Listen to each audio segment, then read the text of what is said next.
Yo, what's up mga kabarangay? Kumusta? So for today's video na naman is magre-renew tayo ngayon ng motor natin kasi expire na. So need na naman ang budget or nanghingi naman ang budget yung brum natin. So tara, paristo na tayo. So mga kabarangay, andito na tayo ngayon sa emission testing kasi magpapaka-emission muna tayo at saka lapit tayo sa kay Boss Brad Eric kasi siya na lang yung mapaparais sa motor ko kasi may trabaho pa kasi ako. So, siya na lang muna, bahala sa lahat. So, magbibigay na ako ng pera sa kanya. So, ayun, yun lang. So, ito na, akuha natin yung bombrom natin. So, tara, uuwi na tayo. Let's go. What's up? One eternity later. So mga kabaringog, ito pala yung mot-mot natin, Yamaha Fino. So, ready na to. Kahit saan checkpoint mga kabaringog, meron naman tayong lisensya. So, kahit saan pwede na tayo makakalusot. So, ito pala yung paborito kong mot-mot mga kabaringog, Yamaha Fino. Old school mga kabaringog. So, ready na.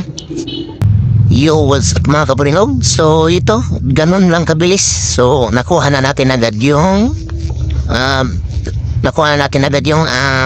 resto natin. So yun lang.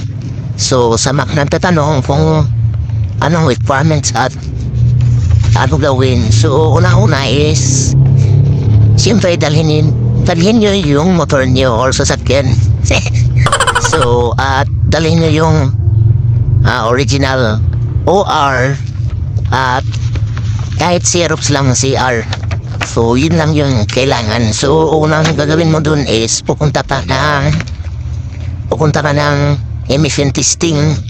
Pa-emission mo yung motor mo sa sasakyan mo. So at magtatanong ka na lang dun kung may package ba sila, kung sila na ba yung mag-asikaso or ikaw ba. So sa akin, yung ginawa po sa akin is sila na yung kinaasikaso ko kasi may trabaho pa ako. So sayang lang din ng oras at kung meron ka ding budget, so sila na rin yung mag-asikaso sa'yo at magbibigay ka na lang ng konting bayad lang naman. So nasa sayo lang din yan. So yung nakuha ko is isang insurance at isang